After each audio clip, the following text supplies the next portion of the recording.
This is the Decibel Geek Podcast with Aaron Camaro and Chris Czynszak.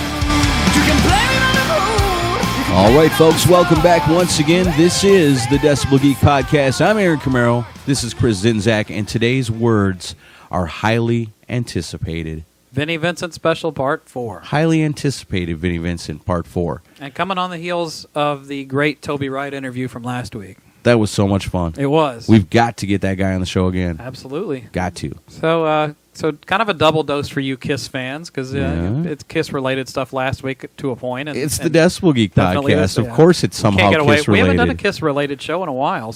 But in a way, they're all kind of KISS-related. We shoehorn the KISS name in every time.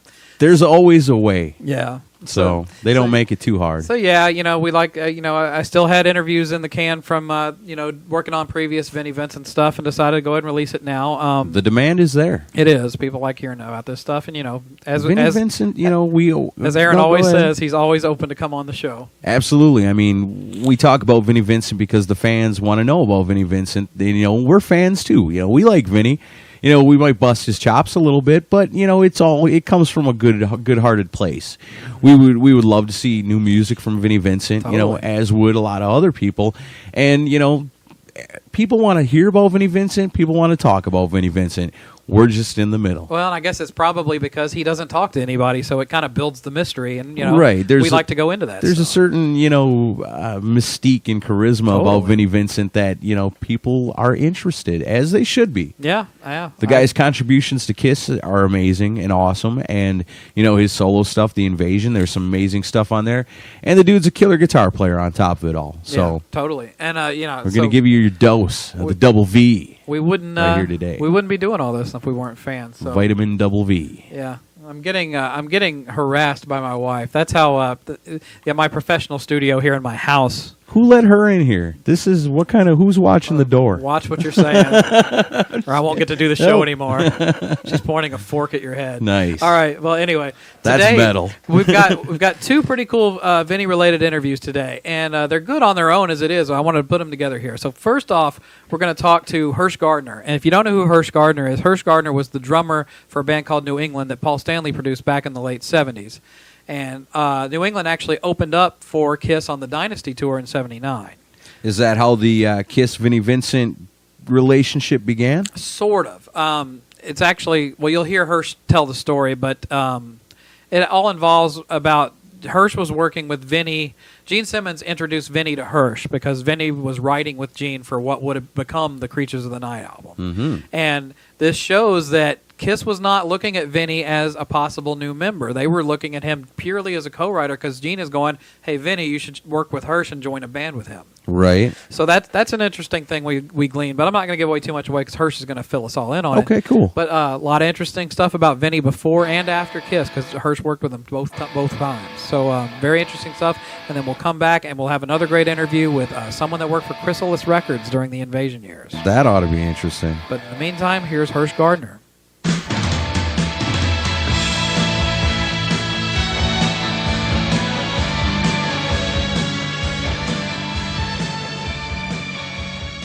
Well, then let's go back to earlier. Am I understanding right that you were hooked up with Vinnie through Gene Simmons?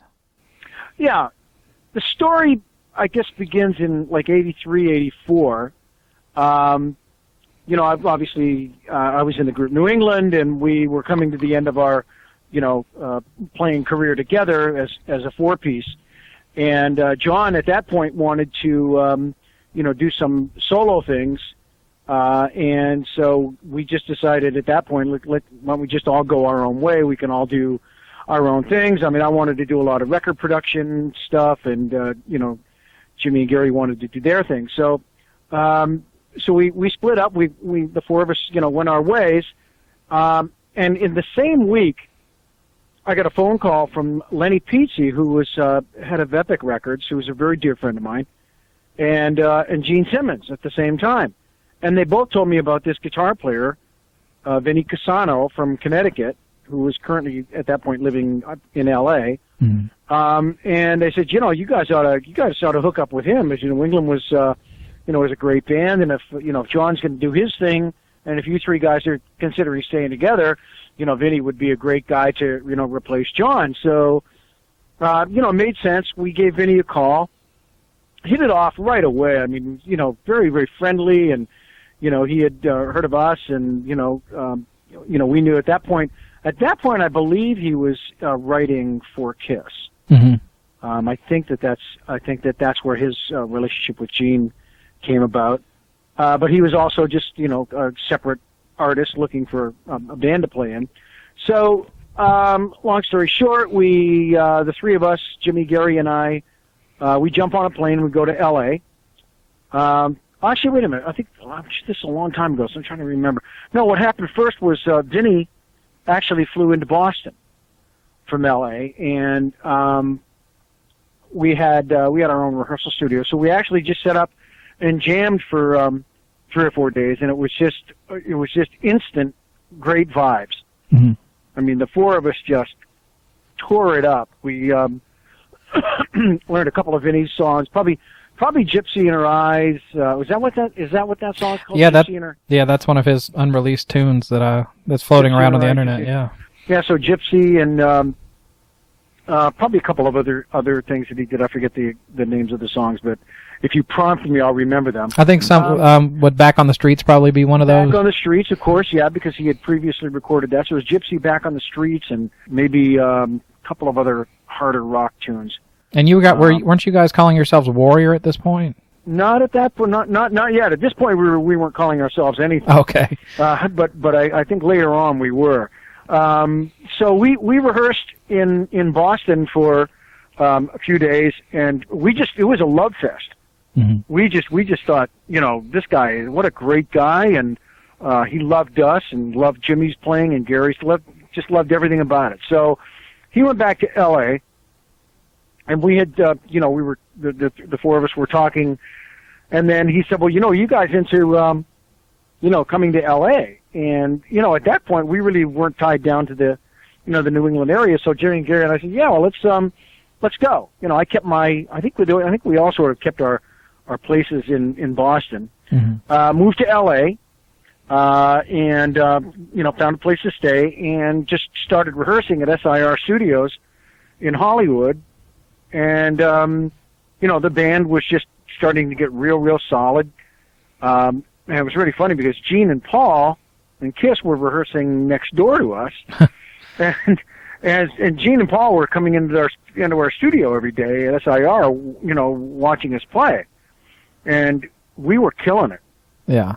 I mean, it was just, because New England, after coming off the road, 4 or 5 years on the road, and Jimmy and Gary and I were just solid as a rock, and Vinny as a monster player, an amazing voice, one of the best rock singers alive. I'll get into that in a moment. Uh-huh. But we were just killing it, and we got some studio time that was paid for by CBS at the power station, one of those big studios out there, and we recorded a whole crap load of songs that did become the Warrior tapes.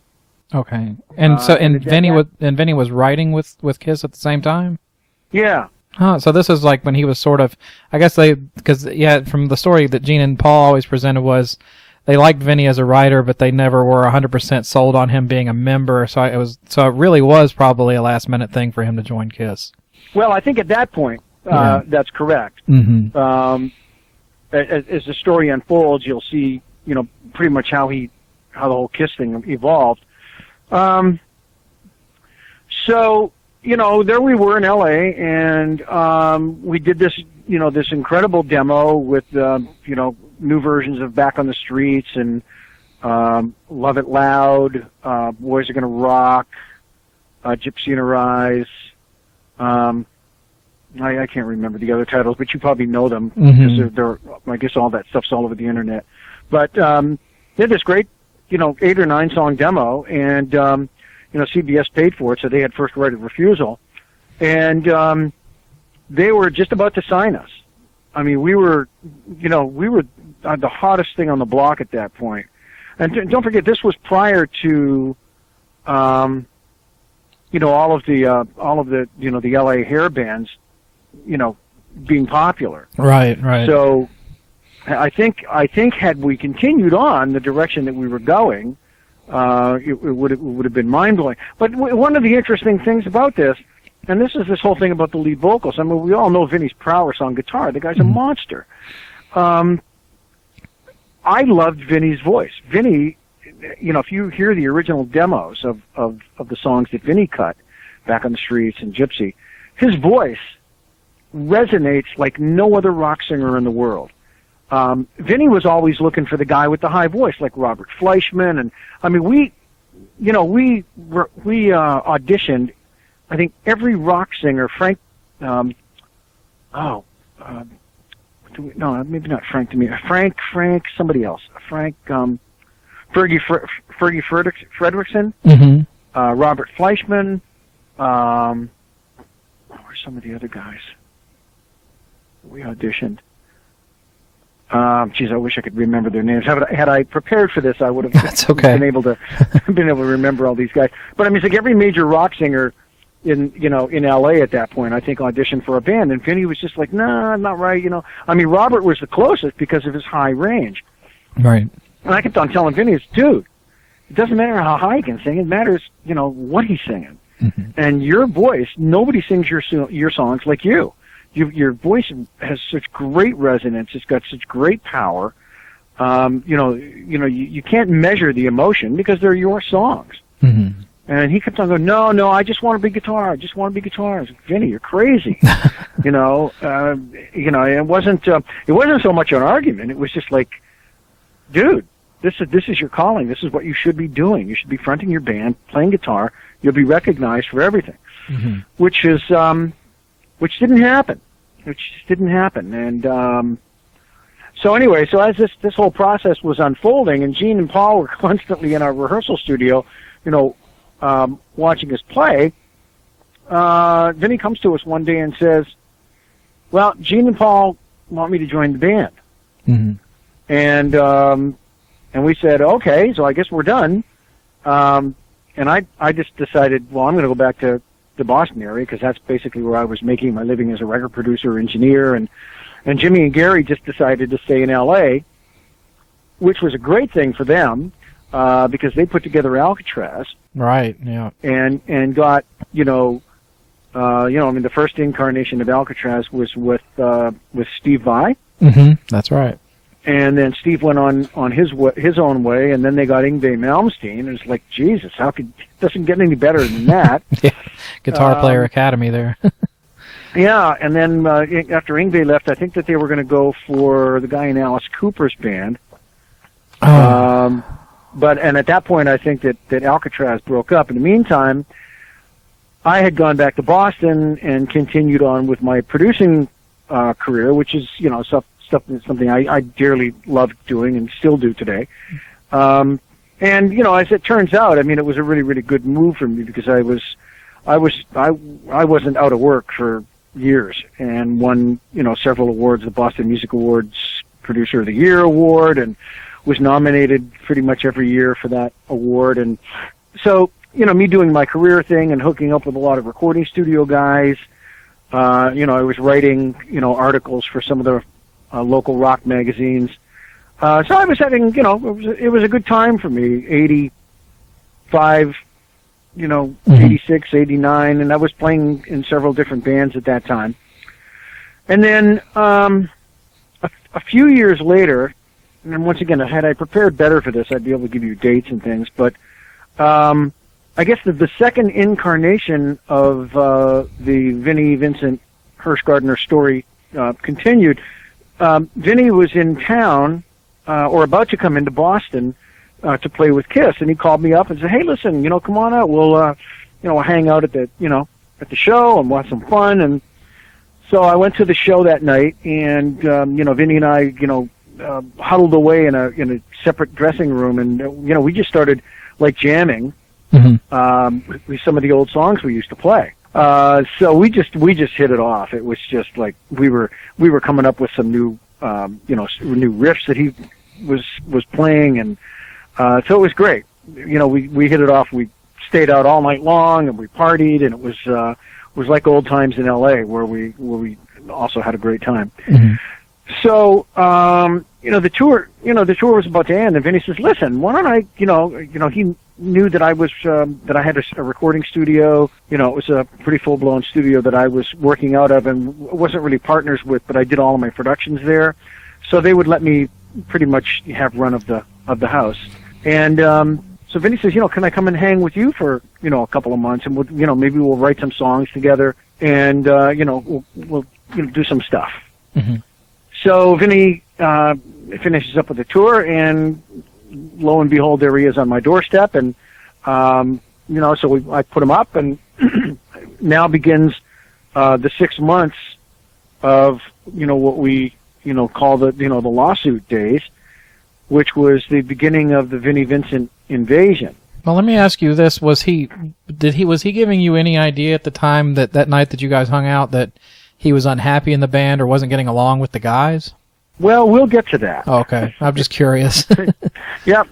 So, yeah, the answer to your question is yes. Uh-huh. So we start. I had a wonderful estate that I was living on with swimming pool and tennis courts and 14 acres, and we had a separate rehearsal studio next to my home. It was a really beautiful spot, and really it was just private, way back in the woods. So, Vinny and I were just, holed up there, and we'd go into the studio every day, and we'd play, and he'd come up with, songs, and, we'd work them out, and then we'd go to the studio, and we'd record the songs, and myself acting as producer and engineer. And we even were sitting and, songwriting is a very, very particular area for a lot of guys. Mm-hmm. And with Vinny, I know that it was kind of a picky thing.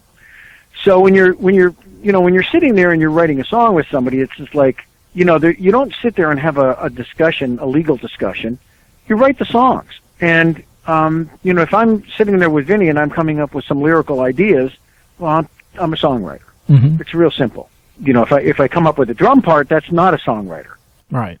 But if I'm coming up with lyrics, so in my mind, at least, I was a songwriter on the project. I could get specific, but I won't. But anyway, so well, I'm just trying to think of a couple of the songs, but I can't really think of them offhand. But anyway, so so we worked on this project for quite some time, and I was singing all the background vocals and the multi-layered vocals that we were doing. I mean, those were all, like my ideas to stack up the vocals and, do 30, 40 tracks of vocals. And because that was something that I was totally into even before, Vinny came on my scene, because I was working with Mike Stone, who produced Queen. Right.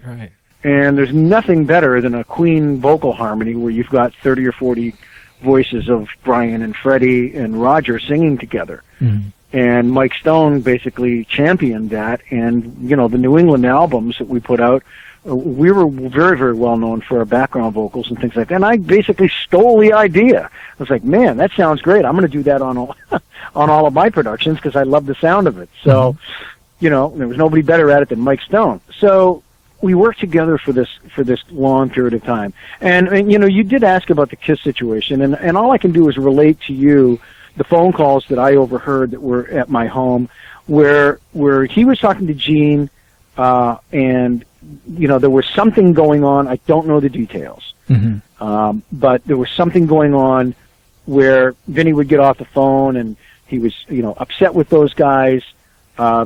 Maybe he wasn't getting paid, or maybe he wasn't getting his songwriting credits, or maybe the deal wasn't right. I don't know. Mm-hmm. But there was definitely a schism happening. There was a split. There was there was one camp here, and there was the Vinny camp over there. Mm-hmm. Now, as Vinny and I, progressed over the course of the next, 3, 4, 5 months, I started to feel as if Vinny was sort of losing direction in what we were doing. Whether he was losing direction in me, or whether he was losing direction in the project, I don't know. But eventually what happened was, one day I get to the studio and Vinny's gone. All the tapes are gone. Everything that I had owned, those were my personal tapes. Everything was gone. Wow.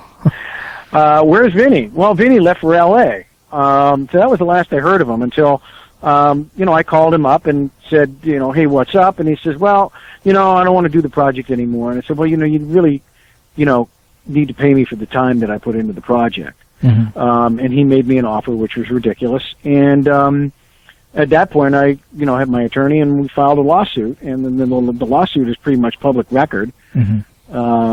The lawsuit went on for many, many months. And over time, Vinny was subpoenaed to come to court, and he would never show up. And he was subpoenaed to get deposed, and he would never show up. And all of this was, obviously going on my bill. And the issue with the equipment, my attorney, because Vinny was not answering the court and coming to court, my attorney said, well, listen, we're going to go to court, and they're coming into town, and we're going to attach their gear. And, there's a proper legal way to do that, and the attorney set it all up where they hired the sheriff, and they hired the U-Haul, and they hired a road crew. And apparently, from what I know, that morning before the show, they notified, I think George Suet was his manager back then. Yeah, that's correct. And they notified George, who I knew from the earlier KISS days. They notified George that that this was going to happen that day. Mm-hmm. And so that so when they appeared, we would be taking their truck and taking all the equipment and putting it.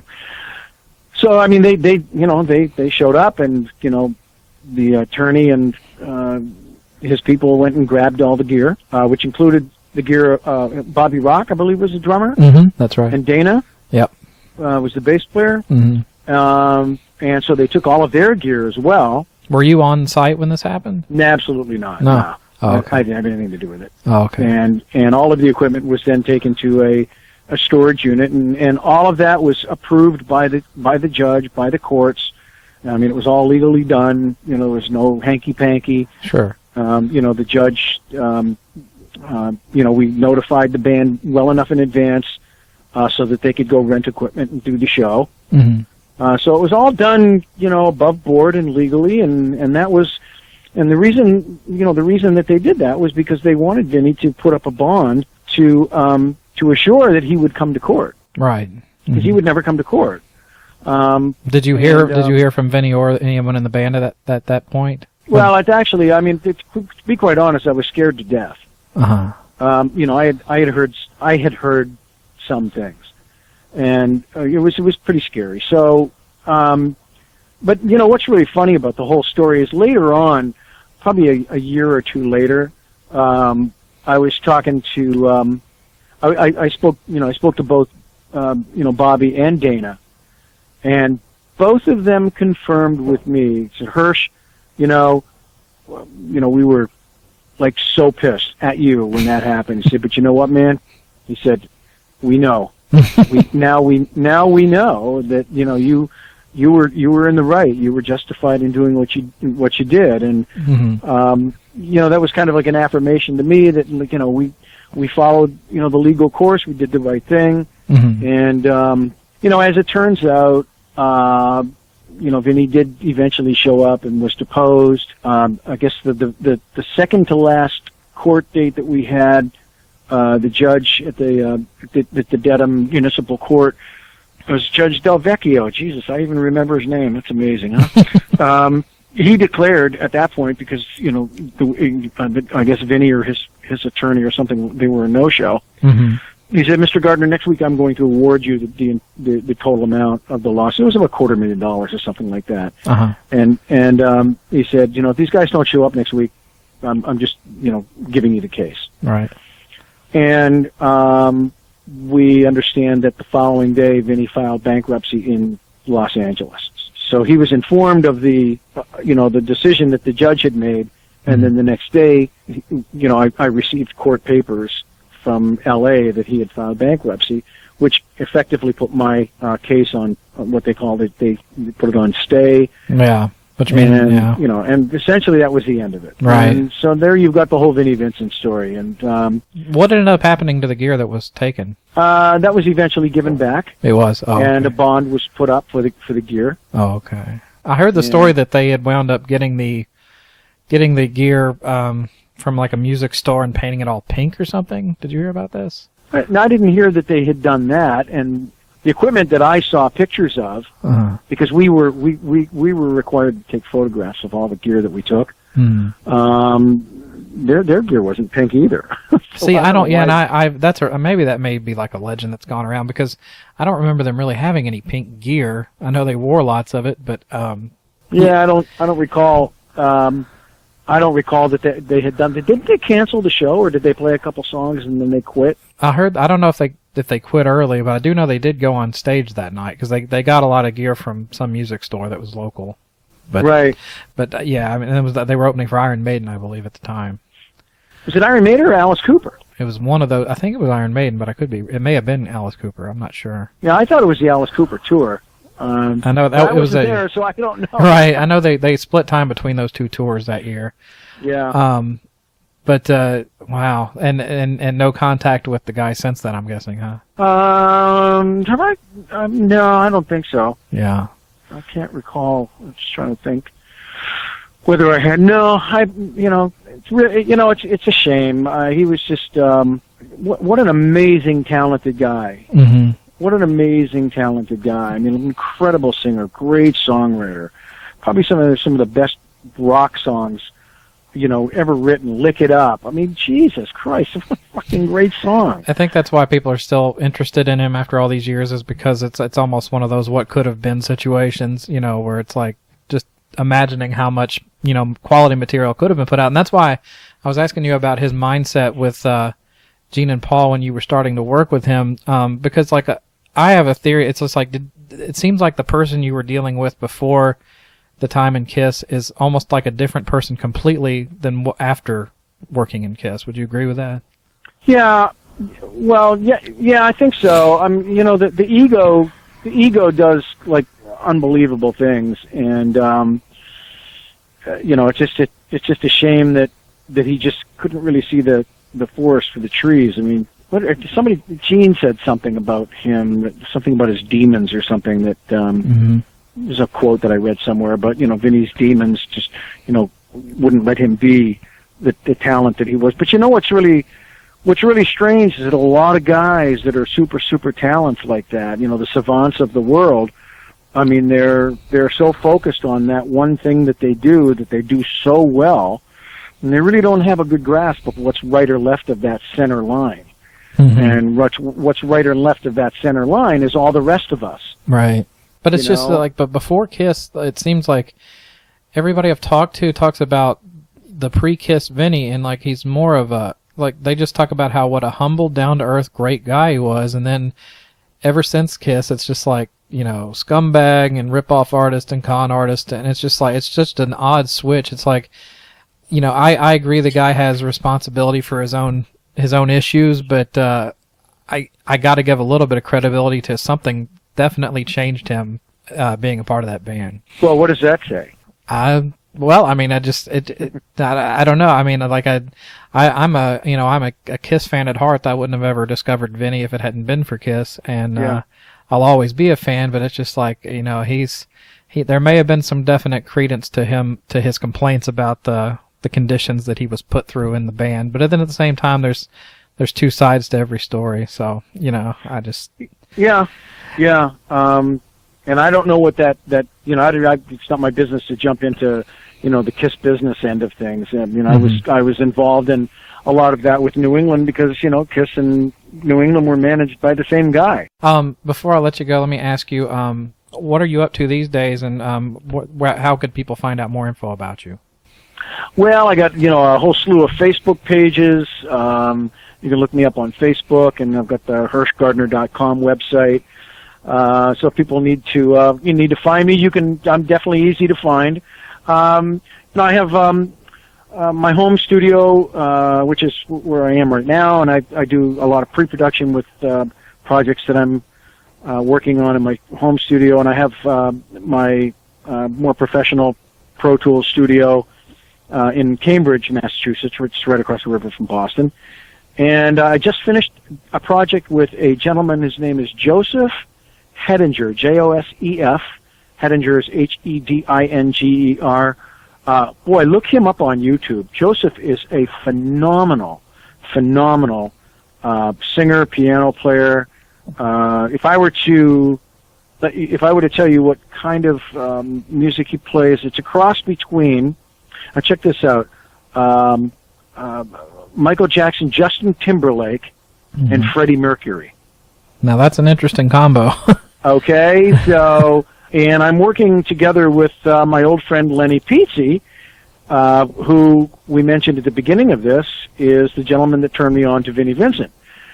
So Lenny and I have been, friends for years and years and years. Lenny was the head of Epic Records and Portrait. Lenny signed Cyndi Lauper, the group Boston, REO Speedwagon. Lenny worked with Michael Jackson. So we're putting an album's worth of material together for Joseph, going out and getting him a record deal, and we're going to send him on the road, and who knows, man, maybe I'll be his drummer.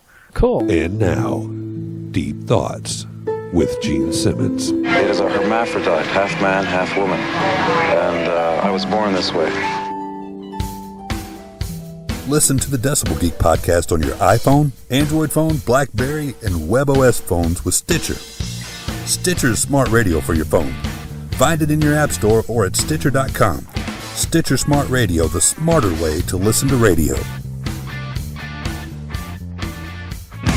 When I go through her, Putting the O back in rock.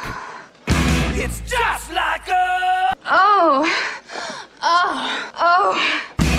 hot knife. Yes! Yes! Yes! Yes! Yes! Yes!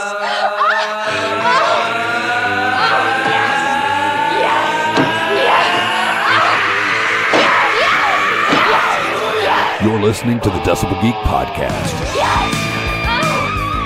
Oh, yeah. Listening to the Decibel Geek podcast. Once again, I'm Aaron Camaro, joined by Chris Zinzak. We're having a good time today, doing a little Vinnie Vincent stuff. Everybody loves Vinnie Vincent, wants to hear more about him. We're busting it out today, man. Some cool stories told in that first interview. Yeah, I appreciate Hirsch coming on the show. I know it's taken a while to get his interview out there, but we're just waiting for the right time, And, Robert Fleischman showed up, a few months ago, and I was like, I got to get him on because he was promoting The Sky, and we wanted to promote that. So, yeah, you guys, if you haven't listened to any of the earlier Vinnie Vincent episodes, they're all there in the archives at www.decibelgeek.com. Yeah, the first two are pretty lacking in sound quality because I didn't know what I was doing back then, and they were Camaro-less. So let's, so be gentle about those. Right. But they're still interesting. The Fleischman one's really cool. The You gotta Fleischman check that one out. turned out great.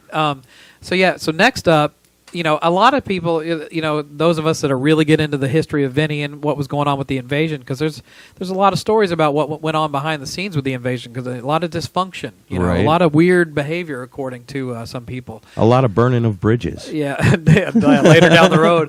But yeah, so I was like, I've always been interested. Like, you never hear anybody talk from the record company's point of view. Charge it to the record company. Yeah, I left my wallet at home. Yeah, if you don't know what we're talking about, listen to Slaughter's, was it their first album, I think? Yeah. Burning Bridges was the name of the song. So you want to do another solo, huh? Well, not here, pal. So you want to go eat some dinner, eh? What's that? Charge it to the record company? You left your wallet at home? Oh, no, you got a headache. Maybe I can get you some aspirin, huh? Burning bridges falling down. Got a nasty reputation from town to town. Whoa, yeah. Burning bridges falling down. Burning bridges falling down.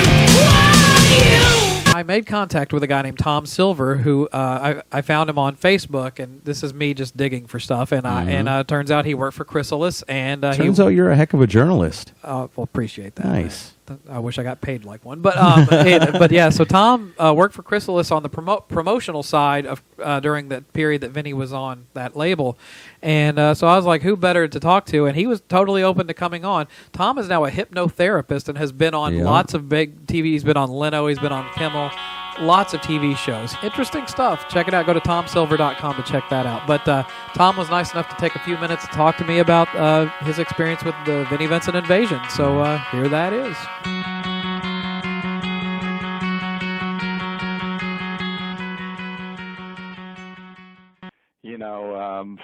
the Mississippi over to California, basically. And I worked with a lot of artists on Chrysalis, so it was really great. It was a small little company. It was the guy who owned it, his name was Chris Wright, and he used to be in ownership with Terry Ellis. Now, Chris Wright and Terry Ellis first signed 2 bands. They signed 10 years after, which was a really great group. Of course, you probably know about that band. Yeah. And Jethro Tull. Oh, sure. And there were a lot of other artists on the label, actually. So, I worked with Billy Idol and Huey Lewis and Slaughter, the band Slaughter. Before that, it was Vinnie Vincent Invasion. And it was, it was really a cool record company. A lot of English groups that we worked with, Midge-Ure, and a lot of groups from Australia, Ice House. And so I was there until the company was sold in 1992 to EMI Records. And so I just kind of sailed the ship until the record business was completely, till my job was gone, and Chrysalis was basically just a label distributor to, Capitol and EMI. And then I went into the field of hypnotism full time. Okay, well, big part of the reason I wanted to get you on the show is I've done 3 specials on Vinnie Vincent because he's kind of a real enigma in the rock and roll world.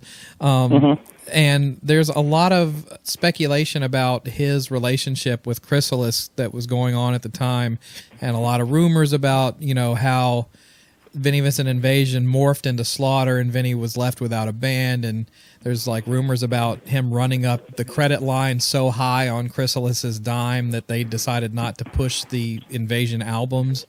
And I just didn't know if you could share any thoughts that you had on working with those guys. Well, it was interesting because I worked the Vinnie Vincent Invasion record, and then of course I worked with Dana Strum and Mark Slaughter and the Slaughter record. Now, basically, and this is just from my communications with the guys, with Mark Slaughter and Dana Strum and stuff, because I used to talk with them quite a bit. Tim Kelly, I was really close friends with him, the lead guitarist of the band. Actually, I wound up hypnotizing him quite a bit when I was on the road because he kind of liked getting hypnotized. And I had him do pretty goofy things. But from what I gathered, this is a reality. Vinnie Vincent was a very high maintenance artist for Chrysalis. Right. He demanded a lot of things. He was pretty caught up in, I guess, in his fame and things like that. He also, as the story was told to me from Mark and Dana, that whenever they'd go into radio stations, he had some kind of fear of stairs or elevators or something like that. No, I think he had a fear of elevators. So, they'd have to I guess take him up the stairs. There was some kind of phobia that he had. And the big problem was that he would, when they go out on concert, he would do these extremely long solos. I mean, so long that I remember talking to Mark and Dana, and they were telling me that when they would go out and they'd do a concert, he would get out there and do a 45-minute to an hour solo. He said they couldn't stop him. Basically, during the solo, they'd go out, they'd leave the stage, they'd go out and get some food. It would take them forever to get through with this solo. Wow.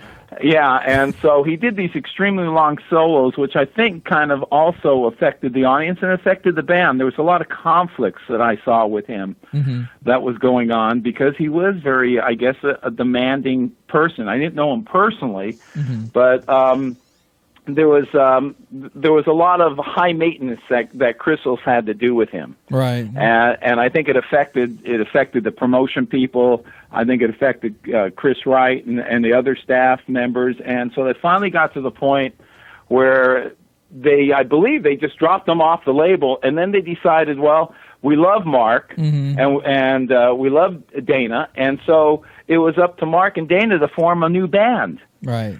And so then they went out auditioning a lot of musicians and, spent a number of months and then, formed the band Slaughter. And, what was great about those guys is they were artists and musicians that really understood the relationships with retail and the relationships with people. And even 6 months before that record came out, I went on the road with the guys. We went into stores. We had Slaughter listening parties. So if someone was playing You know, if someone knew who they were, they'd get like a gift. And then when the records came out, you know, we had these things where mystery shoppers, where if their song "Stick It To You" was playing, you know, the guy who put it on would get some kind of gift. But Slaughter was really, they were really into meeting the people that were selling the records. And they were really tough for us because I'm telling you, man, they toured with Kiss. I remember going on the road with them a few times with Kiss. Because they were opening up for Kiss for, I think it was like at least a year or more. Yeah, I saw them on that tour. Yeah, and they weren't making much money. According to the guys, they were getting like about $3,000 for each show, but they were selling like thousands and thousands of their T-shirts. Right. You know, with that pinwheel with the chick on it, you know, and Stick It To You, you know, and but they were opening up for Kiss, and which was great because they were getting known out there, you know, and people were digging the guys. They were, you know, sometimes they were a little wild. I mean, I was at different places with them. There's some pretty wild stuff going on, you know, like happens with rock bands. Sure. You know, but Mark was always a grounded guy. When they'd go out on the road, this was real interesting. They'd bring this guy named Jeff, I think it was Jeff Cohen or something like that, who was like their retail guy that would go out, road manager. He'd always go out and say, "Hey, man, there's no records in these stores," and they'd always kind of bust us, you know, to make sure that we had product out there. Because a lot of times, artists would go out to a venue or go out and do a show, and there were no records out there. Right. And I'll never forget. I think it was Tim Kelly telling me one day that, you know, the only way, once we get to 1 million records, then we're going to make a little money. Right. You know, and it wasn't really much. But because there was so much expenses in the record business, you know, promoting artists.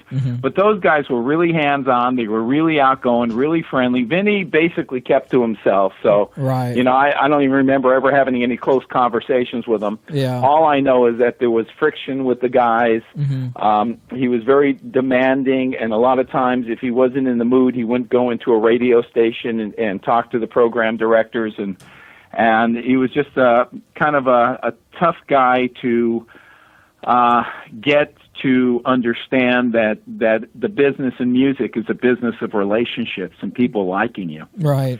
And that's the thing that I always thought was great about Slaughter. I heard a few years later, I think Tim Kelly got killed in a car accident or something like that. Yeah, he did, unfortunately. Man, because me and him, we would hang together. Every time I was on the road with those guys, you know, I'd be, you know, hanging with them, and I really, you know, I really liked him, and it was kind of sad to hear that occur. Yeah. But there was something with Vinnie Vincent. He if he wasn't in the mood, he wouldn't go into a radio station with the promotion guys. There was a lot of friction with him and the band. I could see that. You know, there was just a lot of friction with those guys, and I think it was real smart of Chris Wright when they dispersed the band, because I guess the records weren't doing well and radio wasn't accepting them well, to keep Mark and Dana and have them form their new band. Because Vinnie Vincent, you know, they did a lot of great stuff. People loved them. And even when I talk about that band, when I talk about Slaughter, you know, people still love Slaughter. But Vinnie Vincent, the Vinnie Vincent Invasion, when I talk to people about that, they don't even remember that record, most of them. Towards the end of the time the Invasion was together, I think it was when the Love Kills, or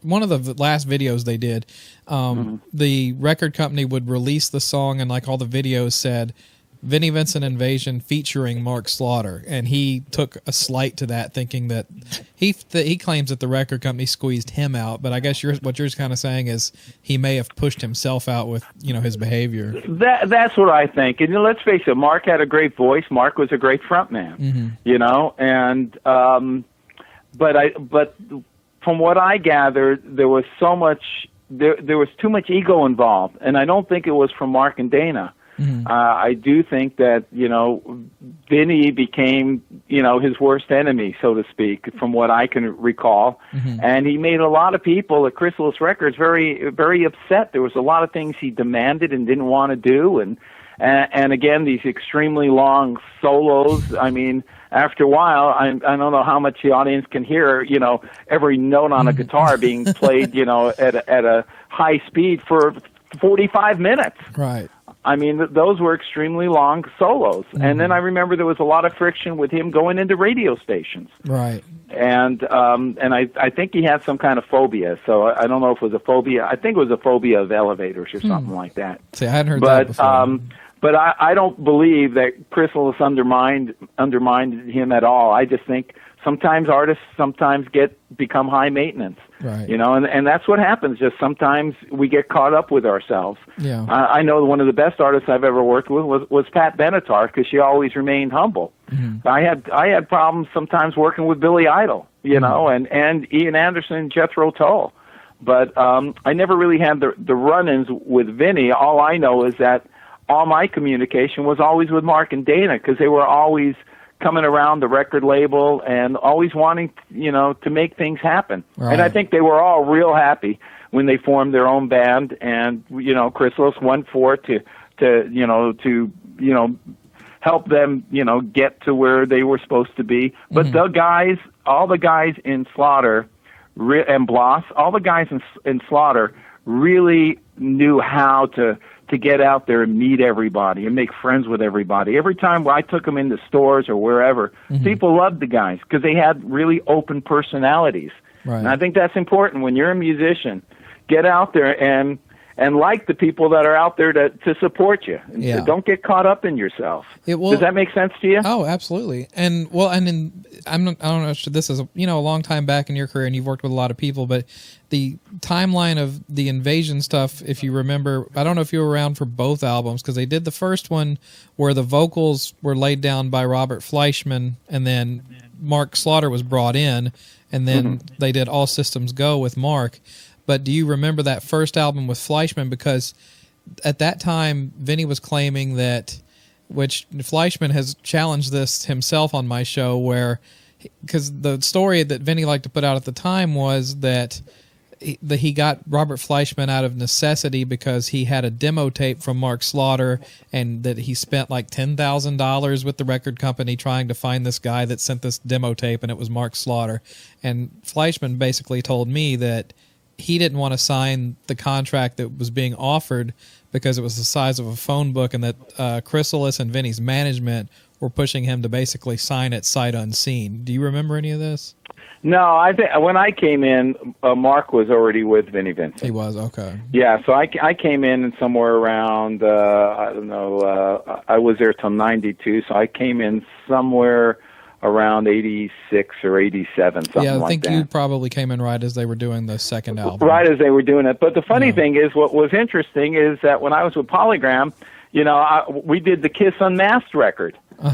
You know, and it was cool because it was really interesting, because I'll never forget one day as a single sales specialist, Gene Simmons and Paul Stanley come into my office, and they're hyping me up on promoting their records and selling the records, which I thought was, you know, pretty interesting, because, you know, they were pretty world-renowned artists. Oh, sure. And to see them to get in there and do the whole, you know, pushing the label to promote them, I thought was, you know, that's pretty cool. Yeah, they're very because hands-on. they understood what retail was about. Right.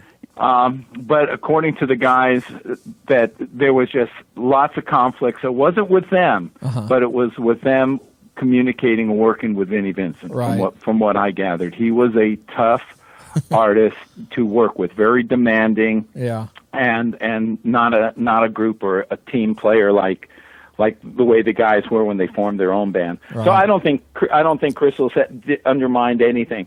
I think they were trying to support him, and I think there was just too much inner dysfunction with the band. Yeah. And I think they did Chrysalis did what they had to do, but they also realized the wonderful talent with Dana Strum and Mark Slaughter, because they just gelled so well together, and so then they had them put together the band that we know as Slaughter. Very cool. So I hope this gives you a little bit of insight, you know? Yeah, definitely. And, you know, I appreciate you coming on to talk about it because, you know, like I said, I've reached out to a couple of people that I've found online that, you know, worked for them back in those days, but nobody seems to want to talk about it. But it's just like what you said pretty much backs up what I think a lot of people's suspicions were about it as far as the record company's concerned. Yeah, absolutely. And I don't know why someone wouldn't want to talk about it. It's just the experiences that we had in the good old days of rock and roll when when artists were out there and records were selling, and there was a lot of excitement going on, man, in those 80s and 90s in the record biz. Right. And one of the best bands that I worked with, and I'll have the fondest memories. You saw I put that photo up on Facebook. One of the fondest bands that I've ever worked with, and that were really into getting to know everybody, the fans, the artists, and everybody, the stores and stuff, was Slaughter. Yeah. They were really a cool group. And you know what? Then they were regular guys, so they weren't caught up in the egos. Mark was off stage, Mark was one of the most mellow, calmest guys you could ever see and meet. Right. He was just a nice guy, Mm-hmm. And like I said, it was really cool working with him. But there was definitely a lot of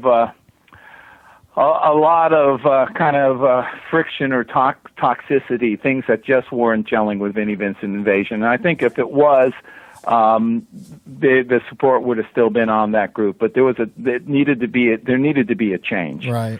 And and I think the bands that really make it are the bands that stick together and become a family. And when you got some runaway children, man, it kind of affects the family. Yeah, I hear you. Okay. Well, yeah. Well, I appreciate you giving me a few minutes of your time to talk about this, because it's very interesting. And, I want to go ahead and give you a plug for your current activities. Where can people find out about what you do these days? Well, that's great. I'm a hypnotist. You see me on TV shows, TomSilver.com, TomSilver.com. And in fact, when I was in the record biz, I like I said, I used to hypnotize Tim Kelly all the time when we were on the road. He was a real receptive person, and I'd have him do he'd have me wanting him to do really strange, goofy stuff. I do help people lose weight and stop smoking, remove fears. Some of you might have seen me on Jimmy Kimmel Live, The Man Show. I've got a TV special coming out right now, and I've been on The Doctors, and I had my own CBS special in 1998. One night after a concert in San Diego, actually Pat Benatar approached me because she had some strained vocal cords.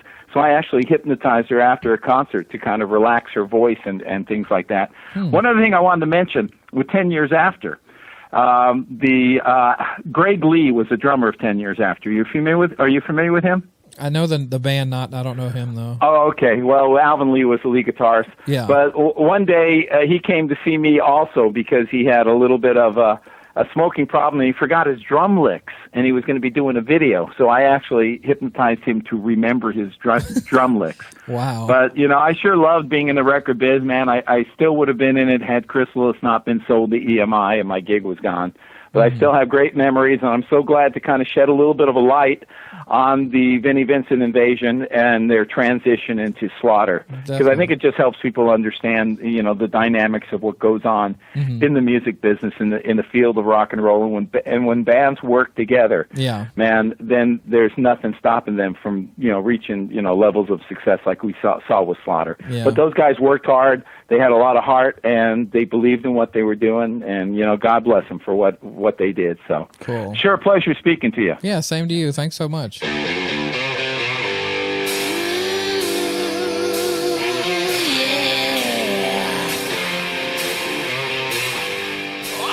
Man, it's pretty interesting to see things from the other side. We're always talking to the artists and the producers, the guys making the art. We don't really talk too much to the guys on the business side of it. So it's a pretty unique perspective he's got. Yeah, so you got a little bit you got the artist side today with the Hirsch Gardner interview, and then you got the business side with what Tom Silver experienced with them. He didn't work super heavy with the Invasion, but I think we learned some stuff we didn't know before. Yeah, good, interesting stuff.